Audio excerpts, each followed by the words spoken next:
Primero sentí olor a quemado y luego oí cómo el ascensor daba una sacudida. El olor no era a cigarrillos ni a comida, sino ese olor seco y repugnante, tan familiar, a cables calientes. El ascensor se detuvo un instante entre dos pisos. La luz parpadeó y una pequeña cámara en la esquina brilló brevemente en rojo, aunque ningún botón de llamada estaba encendido. Las puertas se abrieron y ante mí apareció un rellano con puertas idénticas y una alfombrilla desgastada. Debajo de la alfombrilla había una llave con una etiqueta metálica redonda, de la que en algún momento se habían raspado cuidadosamente los números. Marina entraba en el apartamento. La miraba casi como un contable mira una nómina ajena. Rostro cansado, ropa ligera fuera de temporada, una caja con sus cosas y, detrás de todo ello, la vieja historia del miedo a perder la vivienda y el trabajo. Trabajaba como contable a distancia, y su jefe le insinuó que otra mudanza y un fallo en la conexión podrían acabar con el despido de la empleada. Tenía a su madre en una habitación estrecha con un pasillo común y vecinas permanentes. Marina le prometió llevarla a un lugar donde al menos tuviera una puerta propia. Por eso firmó el contrato de este apartamento, incluso cuando vio una cláusula extraña. En el dormitorio estaba prohibido tocar las cortinas y los herrajes alrededor de la ventana. Levantó la alfombra, vio la llave, la giró, sintió el peso del metal y dejó el hallazgo en el estante para zapatos del vestíbulo. Entró en el apartamento con su nuevo conjunto. Dentro había el habitual mobiliario de alquiler. En la cocina, un viejo juego de muebles, una mesa con una marca clara de una olla, una nevera con pegatinas ajenas. En la habitación, un sofá, un armario, una mesa estrecha para el portátil. No hacía falta recordar todo eso. Lo real comenzó en el dormitorio. El dormitorio era pequeño y estaba vacío. Una cama estrecha, una mesita de noche, un enchufe en la pared. Una ventana cubierta con gruesas cortinas grises que iban del techo al suelo. Sin cornisa ni anillas, solo una estrecha rendija bajo el techo de la que colgaba la pesada tela, como una cortina congelada. Marina se acercó, agarró el borde e intentó correrla. La tela se movió en el centro, crujió ligeramente, pero se mantuvo firme en los bordes. Detrás de ella, bajo sus dedos, se sentía inmediatamente una superficie fría y lisa. No era un alféizar, ni un marco, sino algo así como un panel mate pegado a la pared. Marina recordó el punto del contrato, se alejó y decidió posponer la cuestión.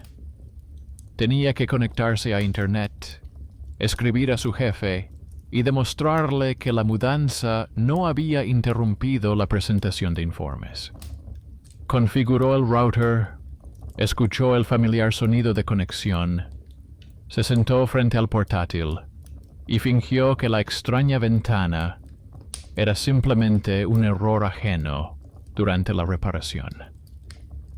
En la lista de redes apareció una red ajena con un nombre corto que se podía leer como Reflejo. Lo anotó mecánicamente y lo descartó. Por la noche, el apartamento se llenó de los sonidos habituales. la tetera hirviendo, la nevera, los vecinos al otro lado de la pared. Solo en el dormitorio reinaba un silencio sepulcral, como en una caja. Marina apagó la luz por un segundo y miró desde la puerta. A través de la gruesa tela no se veía nada en absoluto, ni una linterna, ni una ventana lejana.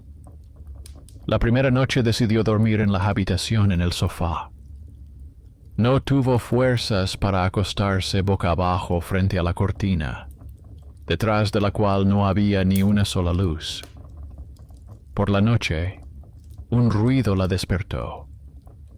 Un chirrido seco, breve y preciso, como si alguien estuviera rascando el cristal con la uña.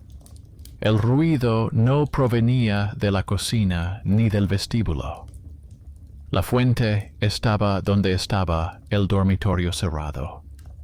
El chirrido se repitió varias veces, con pausas regulares entre los golpes, como si alguien estuviera escuchando. En la entrada, alguien subió las escaleras, se activó el sensor de luz y la lámpara se encendió. El chirrido se detuvo. Marina se quedó tumbada, contándose a sí misma el conocido cuento de la casa vieja, las tuberías y el metal. Pero en el fondo, ya sabía que había grabado en su memoria otra línea más. Por la mañana, la recibió el mismo olor a quemado en el ascensor. En la puerta ya había un cartel con la petición de no fumar ni prender fuego a la basura. Alguien había añadido a mano que el olor provenía del pozo y que el electricista llevaba mucho tiempo sin hacer nada. Junto a los buzones, Marina encontró un montón de anuncios y varios sobres. En los sobres figuraba un apellido familiar, el apellido de soltera de su madre. La dirección era la de su nuevo apartamento y la fecha de envío de hacía varios años. Subió las cartas al piso, las dejó sobre la mesa y no las abrió todavía. En la entrada se encontró con una limpiadora con una bata descolorida.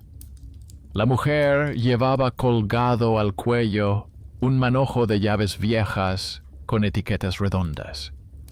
En una de ellas, los números estaban casi completamente borrados. La mujer le preguntó cuánto tiempo hacía que Marina se había mudado y si entraba aire por las ventanas. Le dijo que los inquilinos de ese piso se quejaban a menudo y le aconsejó que, si notaba algún ruido o olor extraño, escribiera inmediatamente al chat del edificio. En su voz no había sorpresa ni miedo, solo el cansado conocimiento de que ese edificio llevaba muchos años conviviendo con el mismo problema. Por la noche, Marina volvió a levantar la alfombra de su puerta. La llave estaba de nuevo debajo, cuidadosamente colocada en el centro. Por la mañana estaba en el estante de los zapatos. Nadie había entrado en el apartamento y la cerradura parecía intacta. Las corrientes de aire no levantan las alfombras ni se llevan las llaves. Levantó la llave metálica y sintió el frío y la irritación habituales. Ya no era una coincidencia, sino una prueba de alguien. Hizo lo que solía hacer en el trabajo. Cogió un sobre vacío, metió la llave dentro, escribió en el anverso el número del apartamento y una breve petición de que no la volvieran a dejar debajo del felpudo. Sin nombre ni explicaciones, dejó el sobre en su propio buzón. Si alguien rebusca en los buzones, lo leerá. Era su silenciosa respuesta a la silenciosa intromisión de un extraño. Más tarde, por la noche, encontró un enlace al chat de la comunidad en un folleto junto a la puerta. En el chat se hablaba de reformas, tarifas y vecinos ruidosos. Al desplazarse hacia arriba, Marina se topó con un antiguo hilo en el que, hacía varios años, se había hablado de esa misma habitación. La gente se quejaba del frío, de ruidos extraños y de que la ventana parecía no dar a ninguna parte. Uno de los vecinos más activos proponía no volver a sacar el tema, porque ya se había resuelto. En su perfil aparecía el nombre y una pequeña foto de un hombre delgado con una chaqueta cara, el mismo que había fijado la mirada en su puerta durante el día. Al atardecer, Marina volvió a mirar en el dormitorio. Las cortinas colgaban inmóviles, como un trozo de noche pegado. Detrás de ellas seguía sin haber ni una sola luz. En su cabeza ya se había formado una cadena de pensamientos. El olor a quemado, la cámara parpadeante, la llave vieja, las cartas con el apellido de su madre, el manojo de llaves de la limpiadora, el vecino activista y sus huellas en las viejas denuncias. Se acostó en la habitación, pero ya sabía que no podría aguantar mucho tiempo escuchando los crujidos nocturnos a ciegas. En algún momento, no solo tendría que recoger las monedas, sino también ver qué se escondía detrás de las cortinas, que en esa casa prohibían abrir con tanta insistencia. Ese momento llegó antes de lo que pensaba. No por la noche, ni en otro ataque de ansiedad, sino durante el día, en medio del cansancio habitual, cuando se mezclan las cuentas y los mensajes. Desde por la mañana había trabajado como de costumbre. Tablas, sumas, cartas del jefe, con precisiones secas. En algún momento se dio cuenta de que había empezado a contar 2 veces números sencillos. Las líneas se le nublaban ante los ojos. Junto a ella, sobre la mesa, había sobres con el apellido de soltera de su madre. Y al otro lado de la pared, en el pasillo, alguien volvía a intentar averiguar qué le pasaba al ascensor. En el chat de la casa, circulaba un mensaje que decía que lo iban a detener durante mediodía para revisarlo. Debajo de este mensaje, el vecino más activo dejó un comentario diciendo que el problema con el pozo se remontaba a tiempos pasados y que, si empezaban a excavar, saldrían a la luz documentos antiguos. Su frase estaba dirigida a todos, pero Marina la leyó como una insinuación personal. Antes de comer, decidió ir a ver a su madre. Tenía que visitarla y llevarle medicinas y comida. El camino a la vieja casa con pasillo común le resultaba dolorosamente familiar. Los mismos escalones, el mismo olor de la cocina compartida, la misma vista desde la ventana al patio con el banco torcido.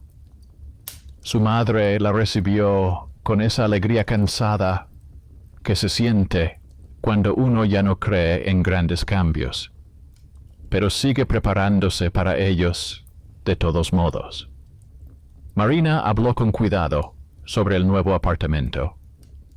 Mencionó que el edificio era prefabricado, que el ascensor olía extrañamente a quemado y que la ventana del dormitorio no se abría, sino que estaba siempre cerrada con cortinas. No pretendía convertirlo en una historia de terror, simplemente lo enumeraba. Al principio, su madre bromeó diciendo que ahora los aislantes térmicos se hacen como se puede. Luego, su rostro cambió. Dejó de mirar a su hija y empezó a mirar a otro lado, como alguien que recuerda un documento desagradable. La madre dijo que cuando trabajaba en la oficina de distribución de viviendas, a menudo le traían montones de órdenes y actas. Entre ellas había una casa con una descripción similar y una nota sobre un incidente técnico en uno de los apartamentos. En el acta se indicaba que parte de la pared, con el hueco de la ventana, se transfería al balance de otro departamento, y que la vivienda seguía figurando como residencial. Mi madre confesó que entonces no hizo preguntas.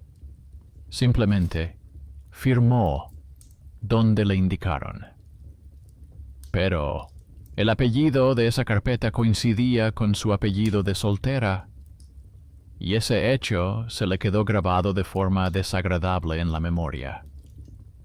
Estuvo pensando durante mucho tiempo si por casualidad había firmado documentos que habían empeorado la vida de alguien.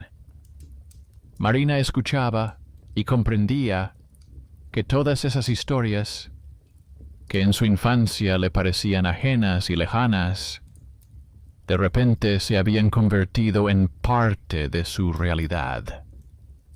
Lo que su madre había firmado una vez, entre otras cosas, podía haberse convertido en una habitación con una ventana ciega, donde ahora dormía su propia vida. No reveló todos los detalles para no asustar a su madre. Solo dijo que tal vez se trataba de su casa, y su madre suspiró profundamente, suponiendo que al destino le gustaba devolver esas cosas. El camino de vuelta lo hizo medio dormida.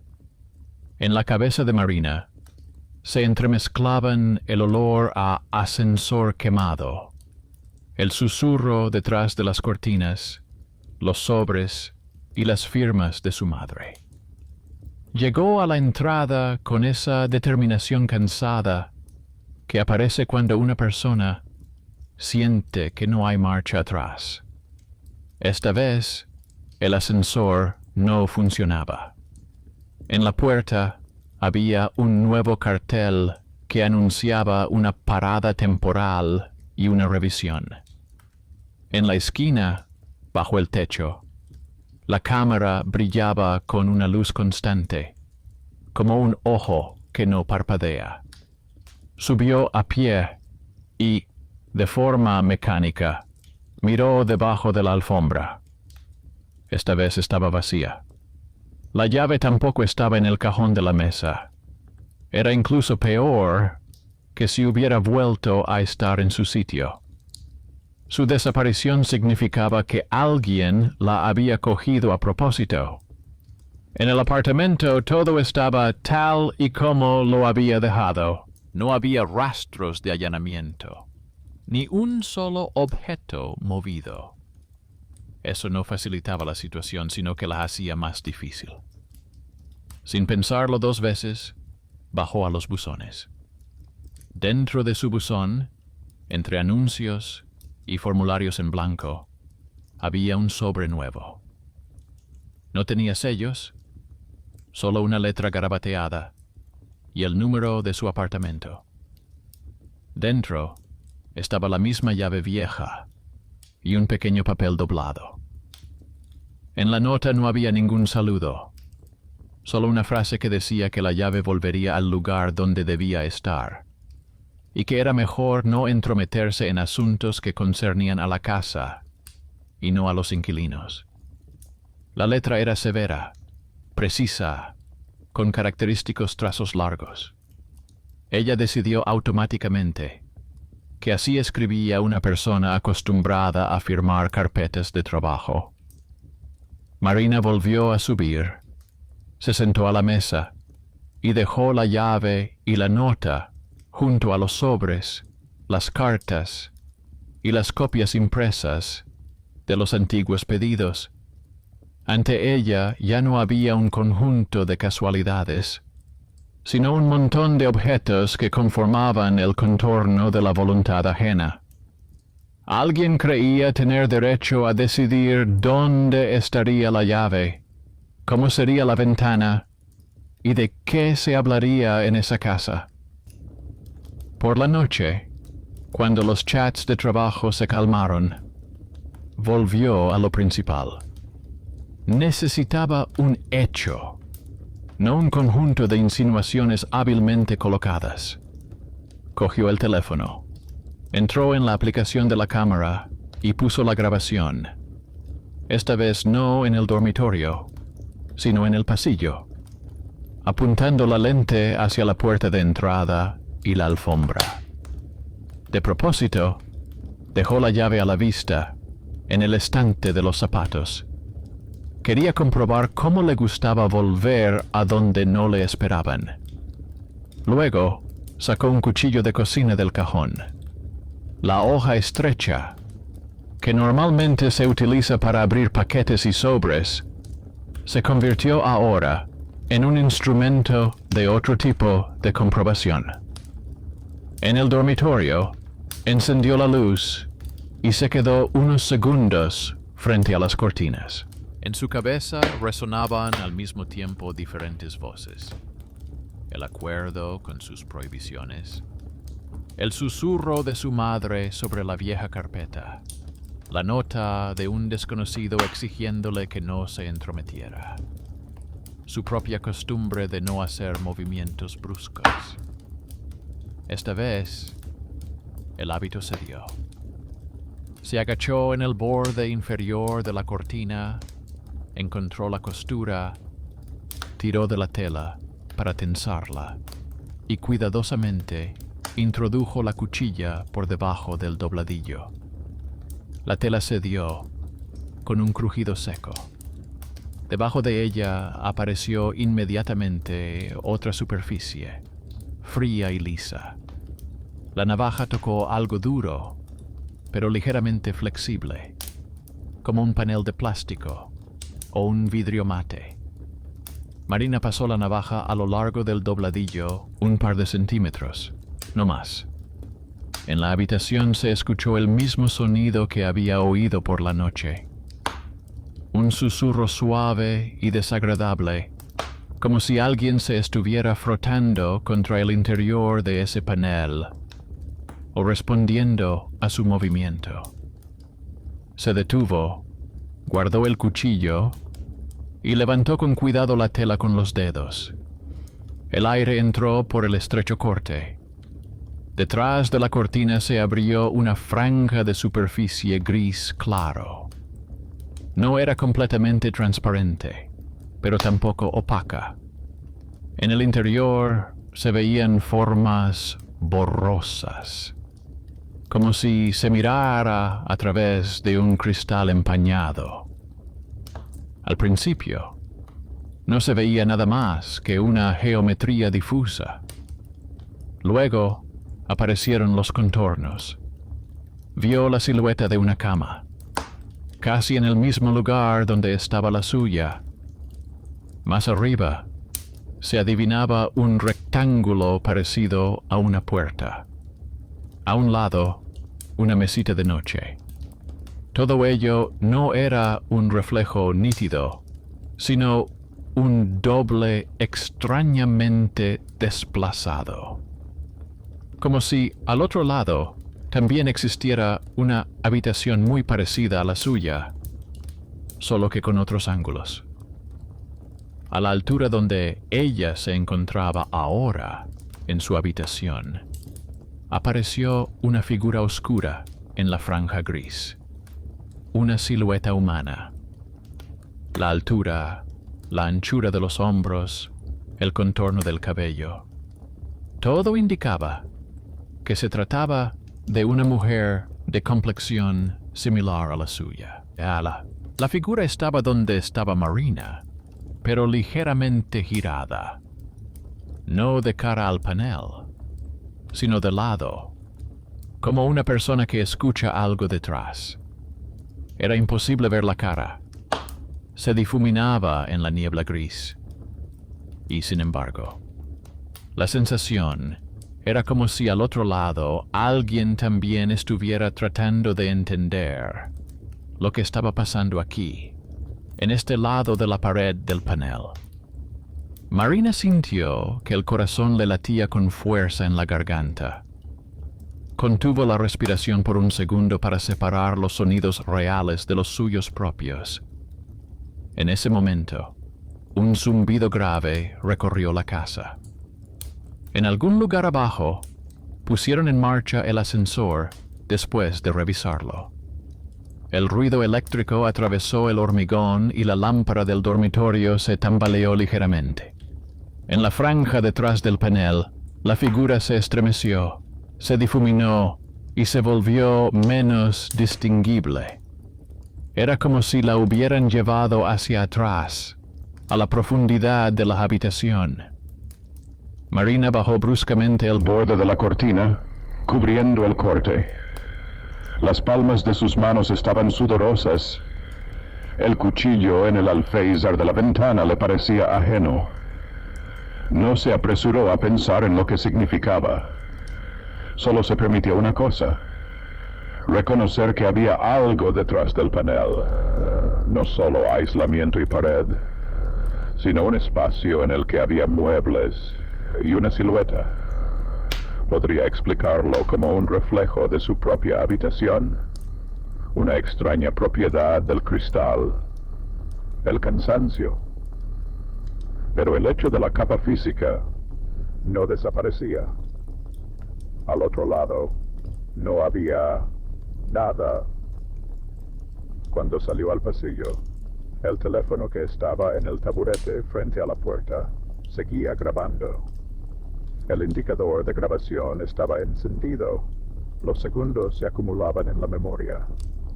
En el vestíbulo, alguien subió y se detuvo frente a su puerta. A través de la mirilla solo se veía una sombra. Luego se oyó un segundo sonido del interfono, breve, como si alguien hubiera comprobado si el indicador se encendía. Los pasos continuaron más arriba. Un poco más tarde, cuando detuvo la grabación y la revisó, se oyó en el audio un leve movimiento de la alfombra, aunque ella no había abierto la puerta. Por la noche, recibió un mensaje en el chat de ese vecino tan activo. Escribió que habían revisado el hueco del ascensor y que, según los documentos, no había ningún daño nuevo. Añadió que le gustaría hablar con el inquilino del apartamento con la ventana ciega sobre la historia antigua de ese edificio. Marina al principio quiso ignorarlo. Luego recordó el montón de sobres, el apellido antiguo, la historia de su madre y la silueta en la franja gris. Respondió que estaba dispuesta a escuchar si se trataba de hechos y no de rumores. Por la noche llamaron a la puerta. En el umbral estaba el mismo hombre delgado con una chaqueta impecable y una carpeta en las manos. Se presentó, dijo el número del apartamento y comunicó que estaba recopilando documentos sobre decisiones extrañas del pasado, entre ellas las relacionadas con su casa. Dijo que en el pasado ya se había intentado silenciar un incidente y que no le gustaba que se mantuviera a los inquilinos en la ignorancia. En su voz no había ningún deseo de asustar. Más bien, deseaba que alguien más viera por fin lo que él llevaba tiempo viendo. Marina lo dejó entrar, porque era lo lógico después del cuchillo en la cortina. No mencionó la silueta, pero puso sobre la mesa todo lo que tenía. los sobres con el apellido de su madre, los viejos escaneos, la nota con la amenaza de no tocar más la llave en sí, la impresión del chat con la frase de que la ventana no da a ninguna parte. El hombre añadió su carpeta. Allí había copias de actas, registros del interfono y notas de servicio. Sus historias comenzaron a superponerse. Fuera de la ventana, que formalmente no existía, oscurecía lentamente. En el dormitorio, unas cortinas gruesas ocultaban un panel con un corte, detrás del cual alguien acababa de estar de pie en una franja gris.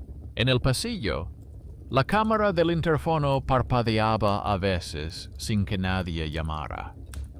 En algún lugar abajo, revisaban el ascensor, que llevaba muchos años oliendo igual.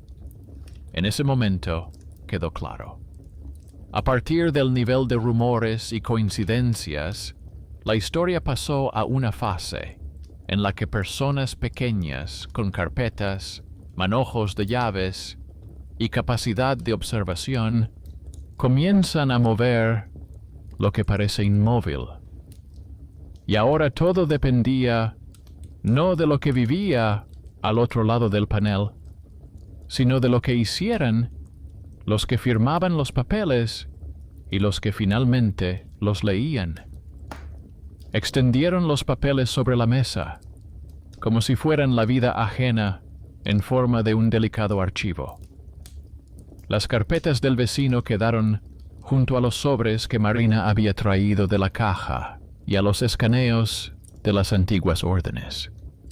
En un montón estaban los retazos de su familia, en otro, las respuestas oficiales, los actas y los extractos de los registros del edificio. Entre ellos yacía una vieja llave con una etiqueta redonda, que alguien insistía en considerar suya. El vecino resultó ser una de esas personas de las que se habla con irritación en el edificio, pero a las que luego se acude de todos modos en busca de información. Llevaba mucho tiempo viviendo en ese edificio. Había tenido sus más y sus menos con la administración, pero luego se había reconciliado con ella y había revisado parte del archivo. Lo explicaba sin emociones innecesarias. Decía que, tras un antiguo incidente en el hueco del ascensor, en su edificio se había instaurado una extraña práctica. Parte de la superficie de varios apartamentos se había transferido formalmente a otra administración.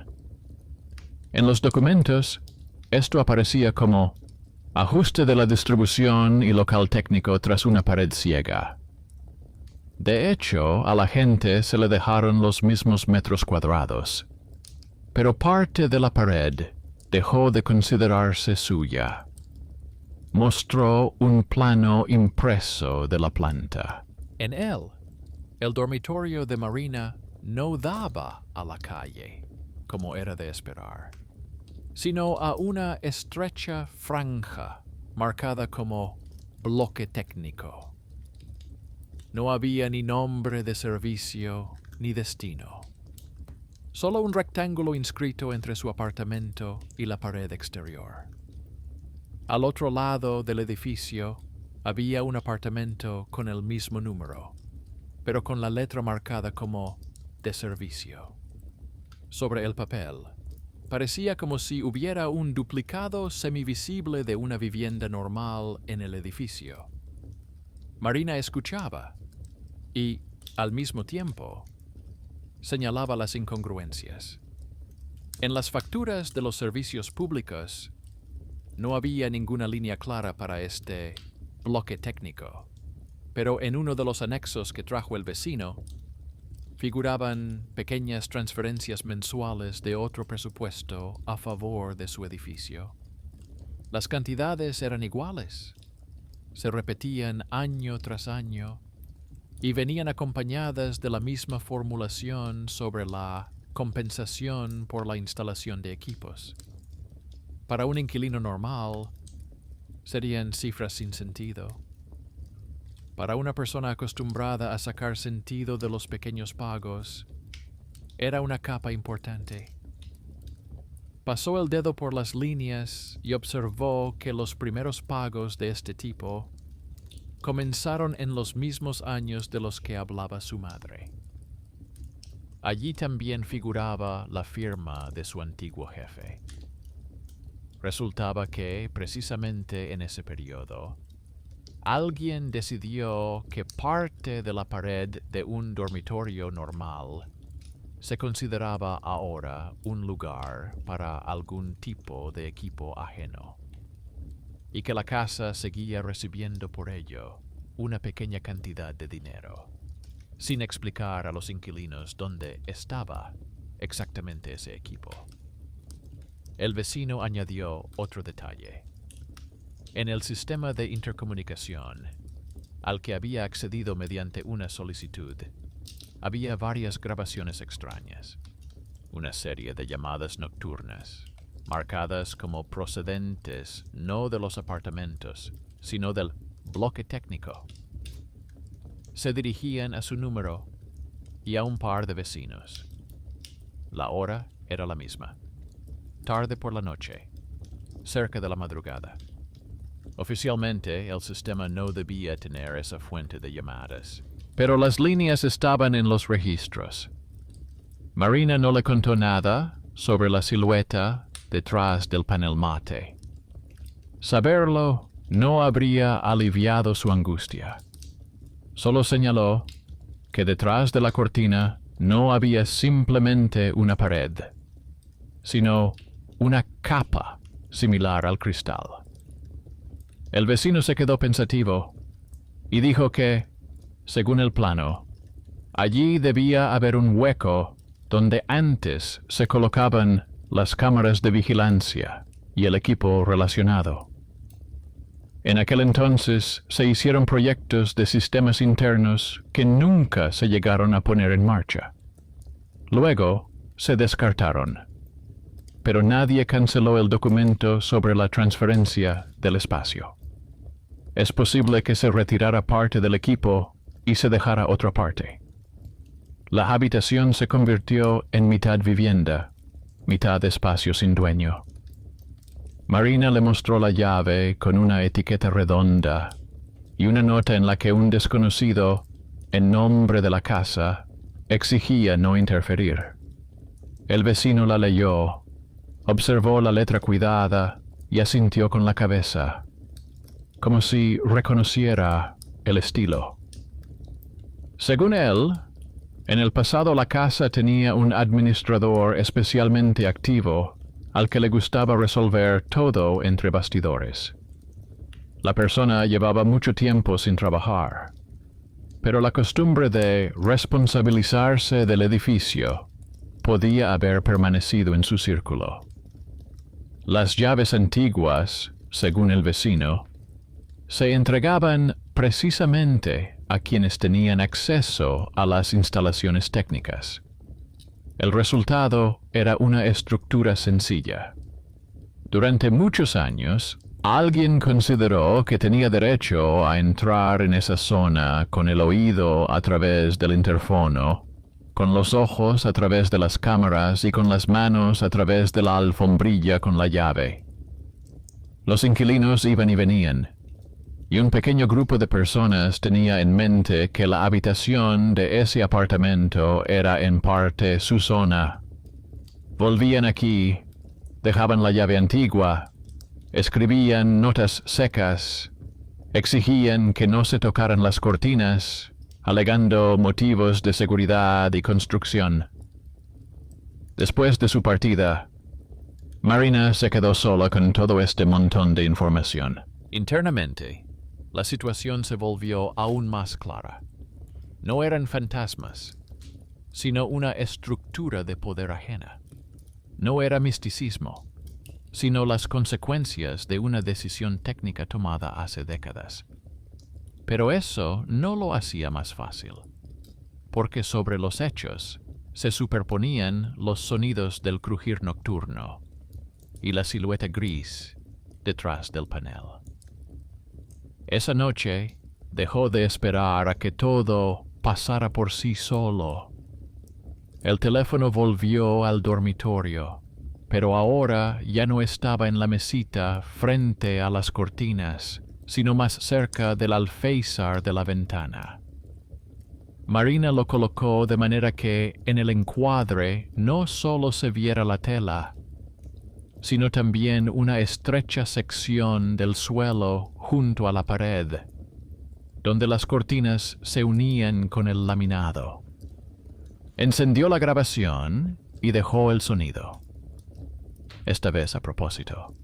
No puso la llave en el cajón, ni debajo de la alfombra, sino en la mesa de la habitación, en el centro, debajo de la lámpara. Quería comprobar hasta dónde estaba dispuesto a llegar quien la devolviera a su sitio.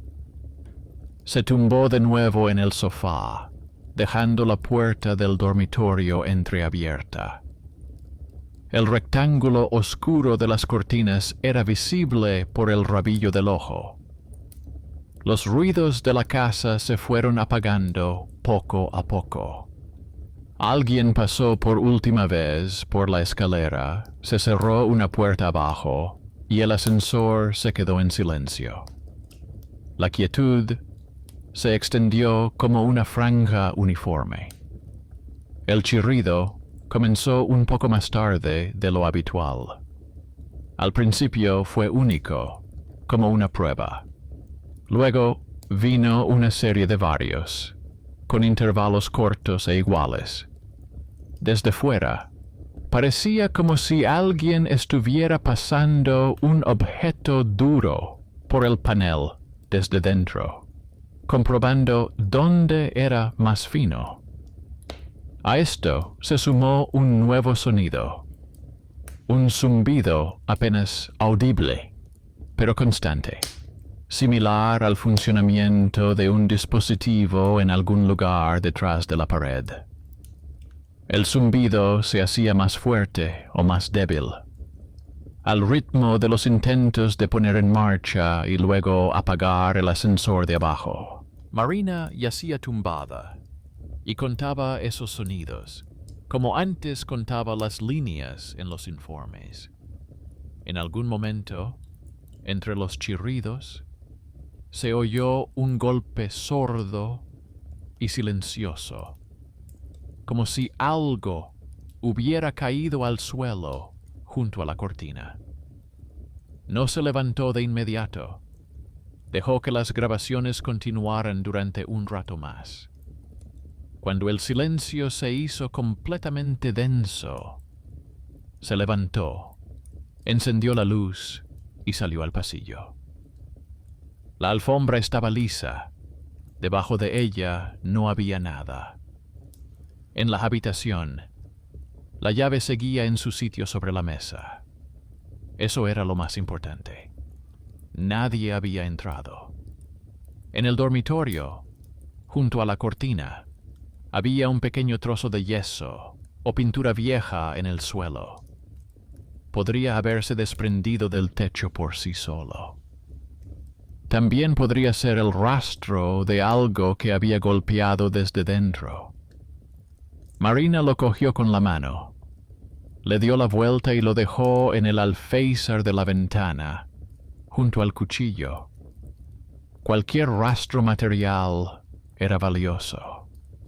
La grabación del teléfono funcionaba correctamente. Al volver a la habitación, lo detuvo y rebobinó. En el silencio de la grabación nocturna se oía el chirrido ya familiar. En el momento del golpe sordo, las cortinas se movieron ligeramente en el encuadre.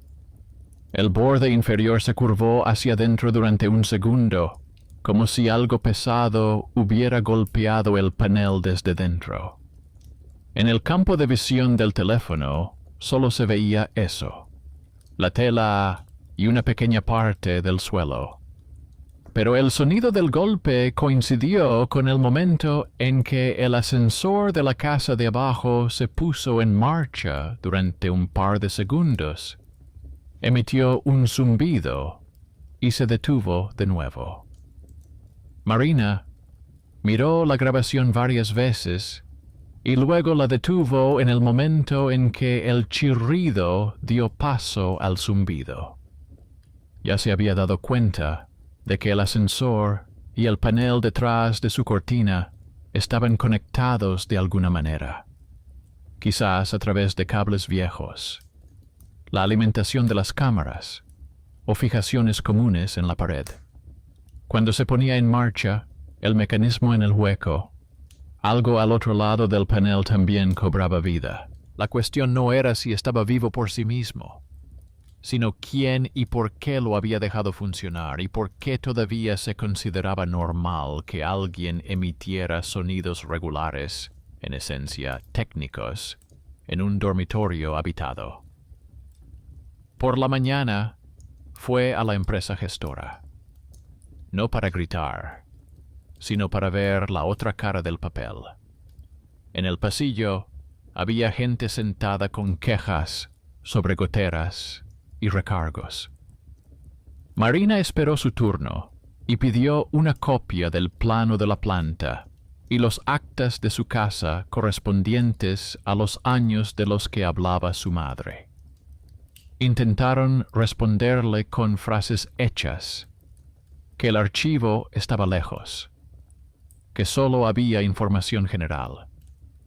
Ella recordó tranquilamente que en sus recibos figuraban pagos por la instalación de equipos ajenos y mencionó las cantidades. Era su forma discreta de dar más peso a sus palabras. Al final, le imprimieron un par de hojas. En una figuraba el mismo plano que le había mostrado el vecino, solo que con una leyenda más detallada. El estrecho rectángulo detrás de su pared estaba etiquetado como cámara de vigilancia y cuarto de comunicaciones. En la otra hoja figuraba el acta de baja de parte del equipo y la recepción de la transferencia del local de un departamento a otro. En la columna responsable por parte de los inquilinos figuraba el apellido del mismo administrador del edificio.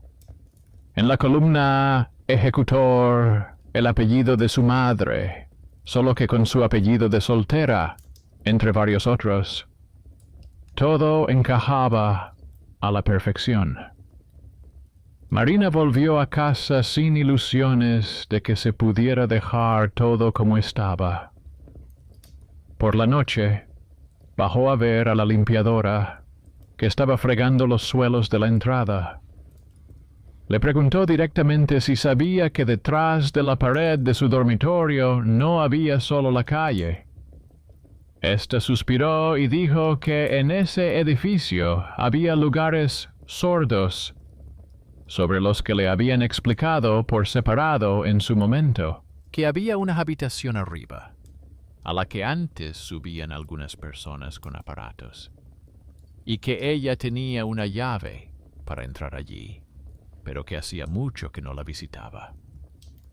Fue en ese momento cuando una persona subestimada demostró por primera vez que tenía poder real en sus manos. Todo el mundo consideraba a la limpiadora del vestíbulo como parte del decorado. En realidad tenía un juego de llaves y las instrucciones de qué puertas se abrían. Dijo que podía llevar a Marina y a su vecino allí, si se responsabilizaban y no armaban un escándalo. Ella misma ya estaba harta de esos pasillos ciegos después de tantos años. acordaron hacerlo por la noche, cuando hubiera menos gente en el edificio.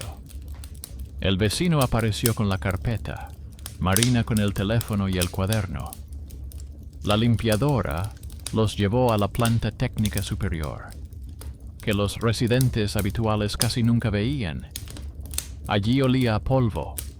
El metal chirriaba de forma diferente a como lo hacía en las zonas habitables. En uno de los estrechos pasillos había una discreta puerta metálica sin placa. La limpiadora sacó una de las llaves con una etiqueta redonda, del mismo tipo que ya se había convertido en un personaje aparte en la historia, y la giró en la cerradura. Detrás de la puerta había un largo pasillo entre la pared del edificio y una serie de nichos técnicos. A la altura del piso de Marina había otra puerta, esta vez interior. Tenía una cerradura vieja.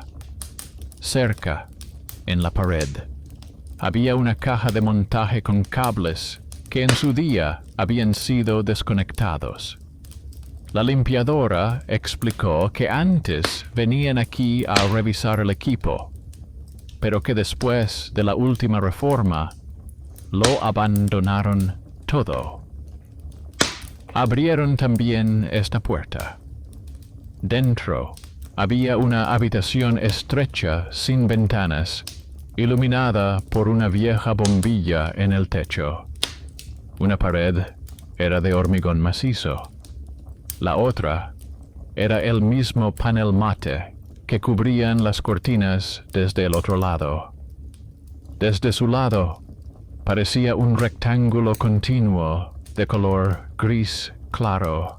En el suelo había restos de soportes, fijaciones oxidadas y un par de cajas viejas.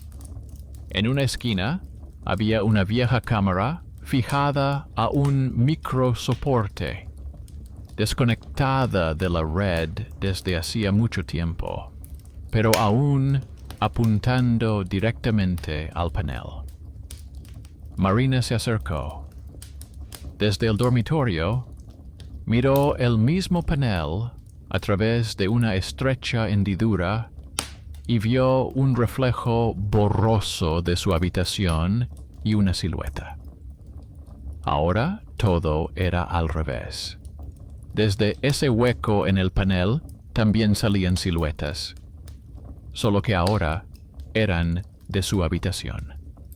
La lámpara del techo permitía ver un débil juego de sombras al otro lado. El cristal era doble y mate. En él se reflejaban tanto su nicho como el dormitorio de Marina. Con cierta iluminación, las siluetas podían superponerse unas sobre otras. Cualquiera que estuviera aquí vería la habitación tan borrosa como Marina veía este nicho. En la parte inferior del panel había marcas de desgaste y arañazos. Donde por la noche se oía el ruido, por este lado se veían marcas antiguas, como si alguien hubiera pasado muchas veces algo duro por él.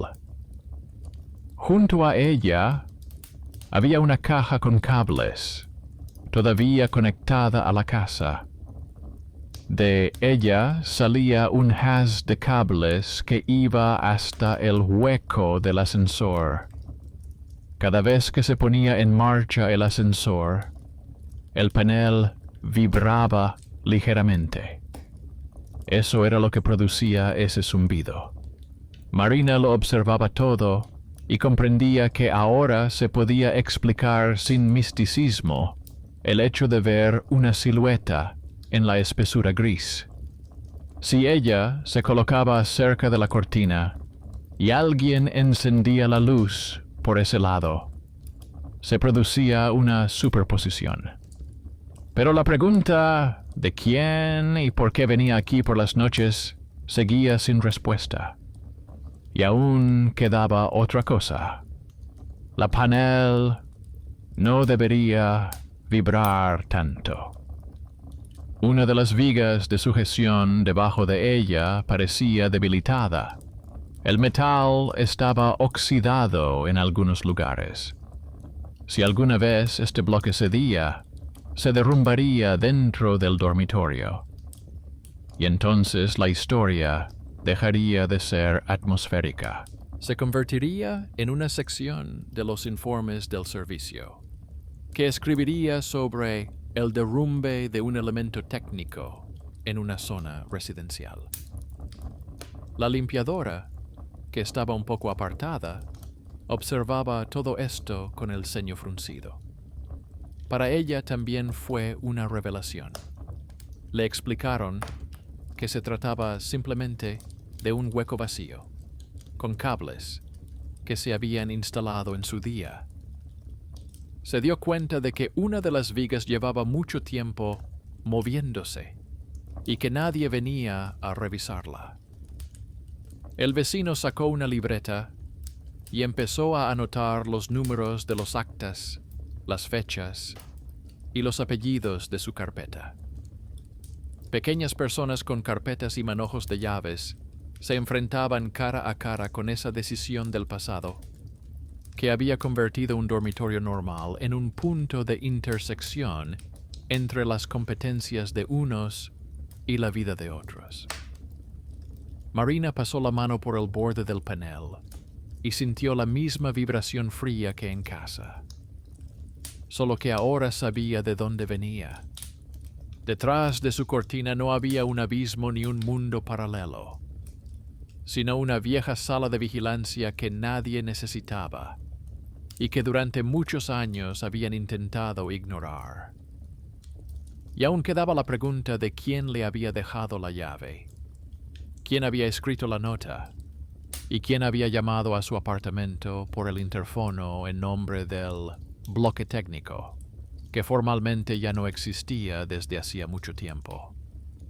La respuesta a esto aún estaba por encontrar. Pero en ese momento, la historia ya había salido del sótano de los rumores y se había puesto sobre la mesa en forma de vigas, cables, planos y firmas concretas. Después de inspeccionar el hueco, volvieron al vestíbulo habitual como personas diferentes. Desde fuera, el edificio parecía el mismo. Los mismos buzones, el mismo olor a hormigón húmedo, la misma lámpara sobre el ascensor. Pero ahora, Marina sabía que detrás de su pared no había una abstracta estructura aislada, sino un rectángulo concreto de metal, cristal y fijaciones oxidadas que en cualquier momento podía deslizarse hacia abajo hasta su cama. El vecino le sugirió que no lo pospusiera.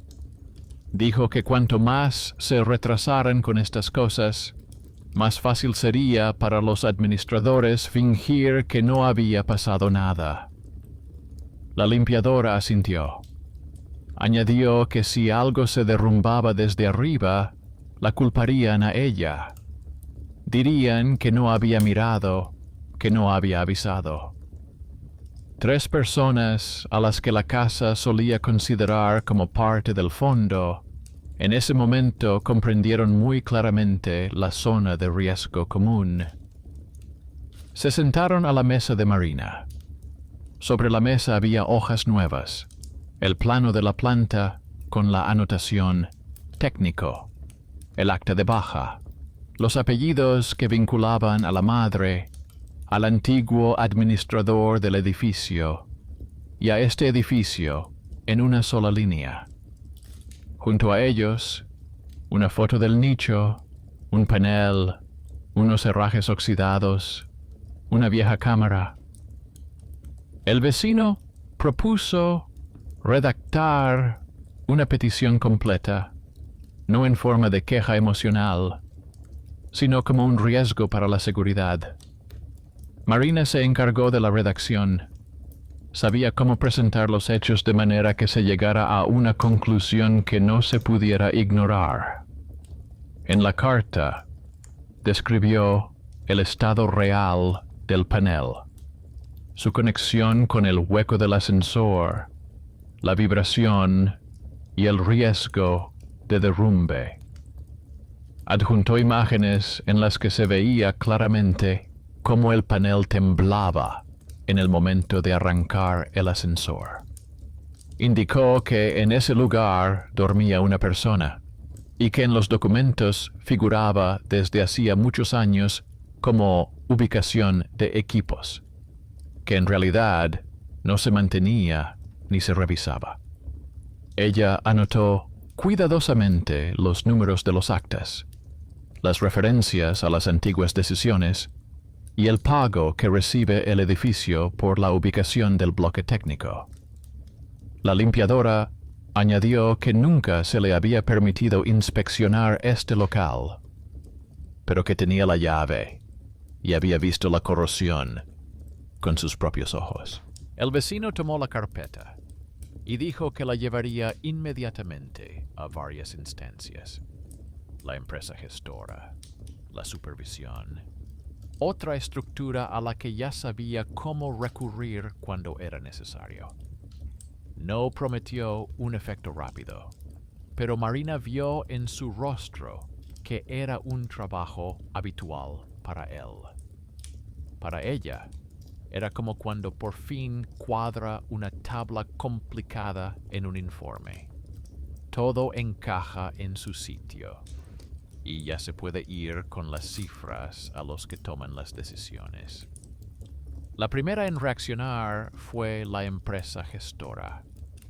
No porque de repente se compadeciera de la suerte de los inquilinos, sino porque en la carta se mencionaba claramente la posibilidad de que se derrumbara la estructura sobre una habitación.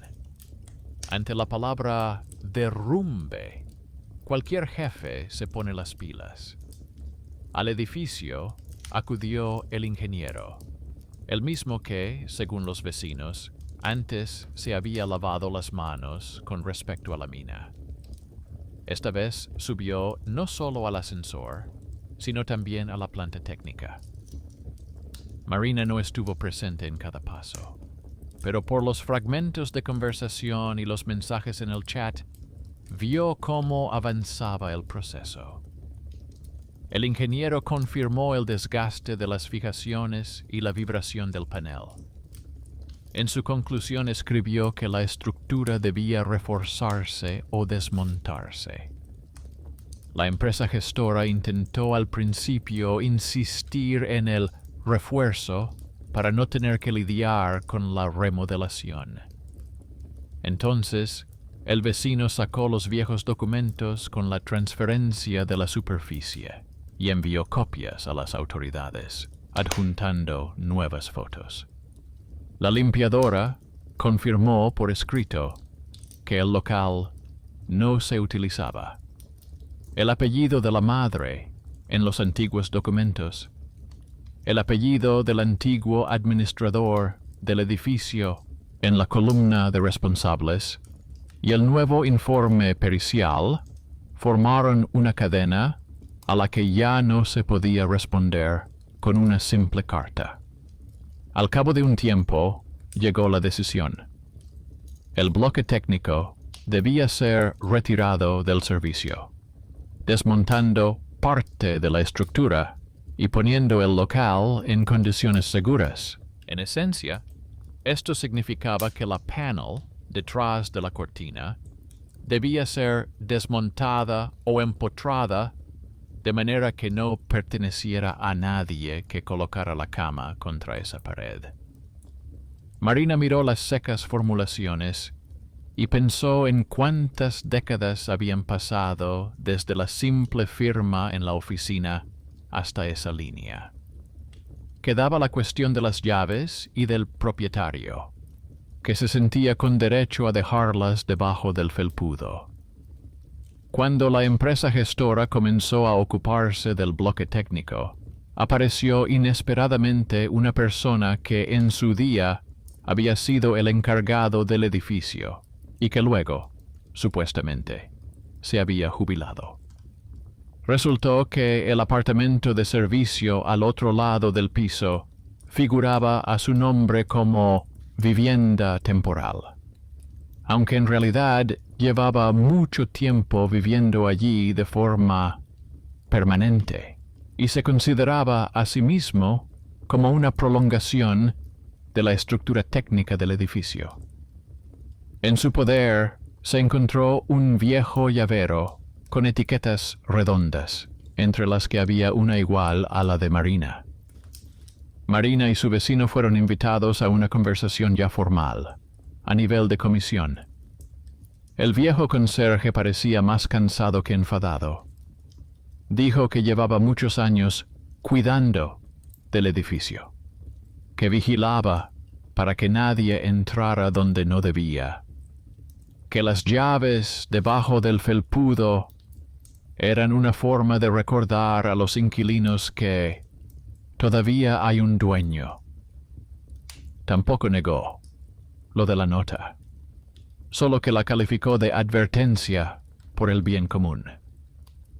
Consideraba que el cuadro eléctrico detrás del panel era algo así como su zona de responsabilidad, y estaba convencido de que tenía derecho a visitar esos espacios incluso después de su salida formal. En cierto modo, Marina no veía en él a un monstruo, sino a un hombre que en su día había obtenido poder sobre las paredes ajenas, y se había acostumbrado tanto a ello que no se había dado cuenta de cuándo había traspasado los límites de lo normal. Pero eso no cambiaba el hecho de que, debido a su cuidado, el bloque técnico y el panel quedaban fuera del control normal, y los dormitorios de las personas se convertían en una prolongación de algo ajeno. La comisión tomó varias decisiones. Se retiró el viejo juego de llaves, se asignó oficialmente el apartamento de servicio y las instalaciones técnicas a otra estructura, con la obligación de realizar una verificación real y no formal. Al antiguo administrador del edificio se le privó del acceso a las zonas técnicas y se le propuso que formalizara su vivienda como un apartamento normal.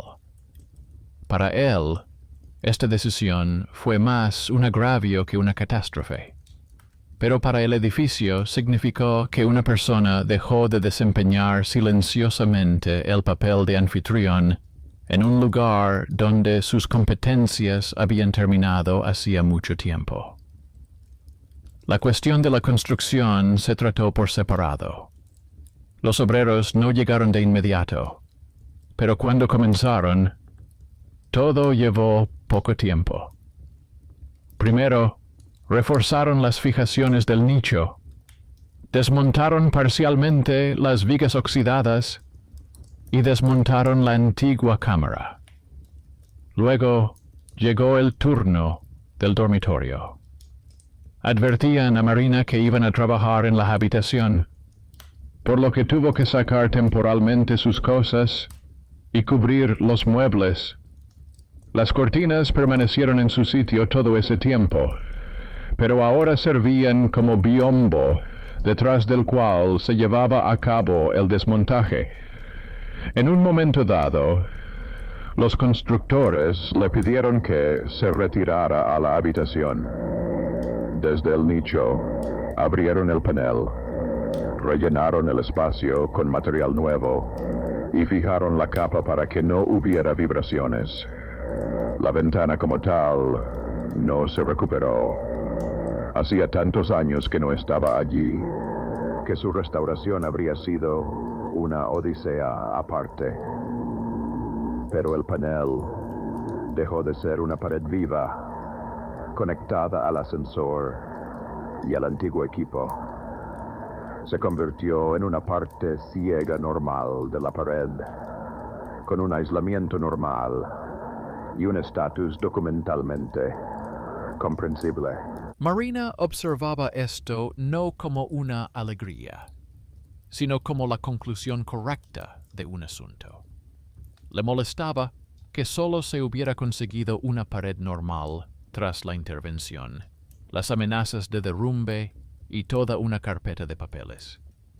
Pero la sensación de amenaza se disipaba poco a poco. El ascensor seguía oliendo a quemado, pero ahora ese olor no llegaba directamente hasta su cama. Ya no encontró la llave con la etiqueta redonda debajo de la alfombra.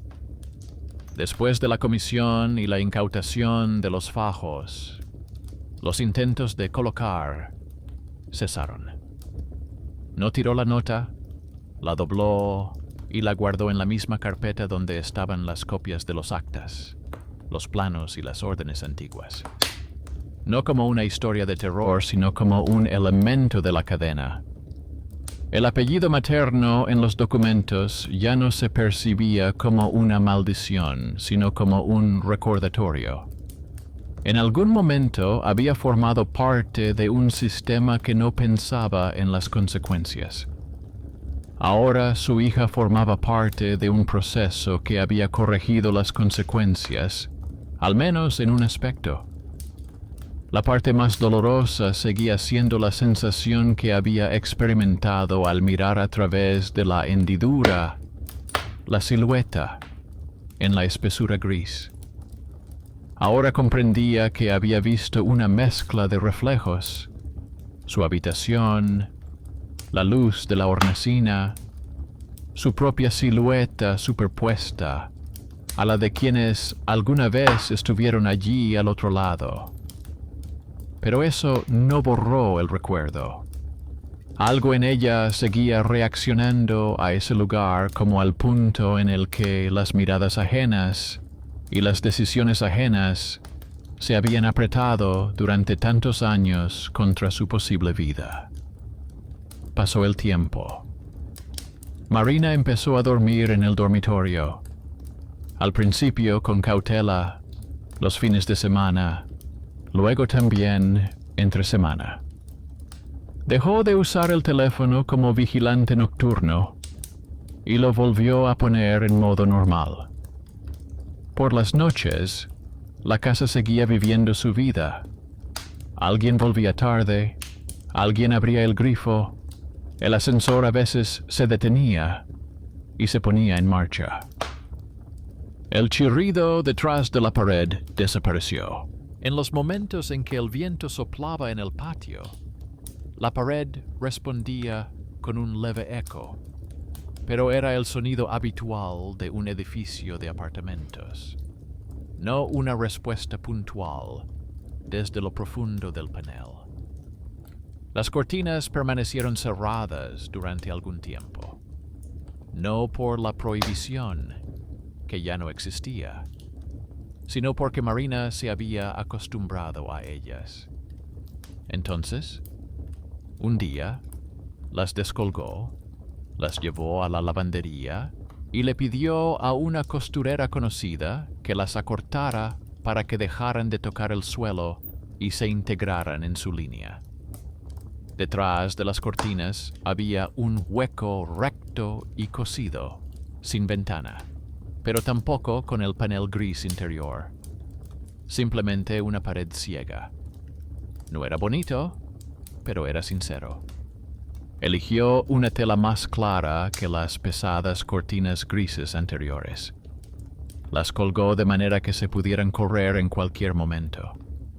No por la vista, que de todos modos no había, sino por el hecho de que ya no había zona prohibida.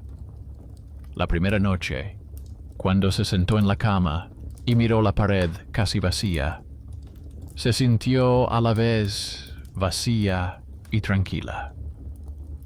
Todo lo extraño no se había desvanecido en la niebla, sino en documentos, actas y fijaciones retiradas. El vecino activista seguía escribiendo en el chat, pero ahora parte de los inquilinos lo veían de otra manera.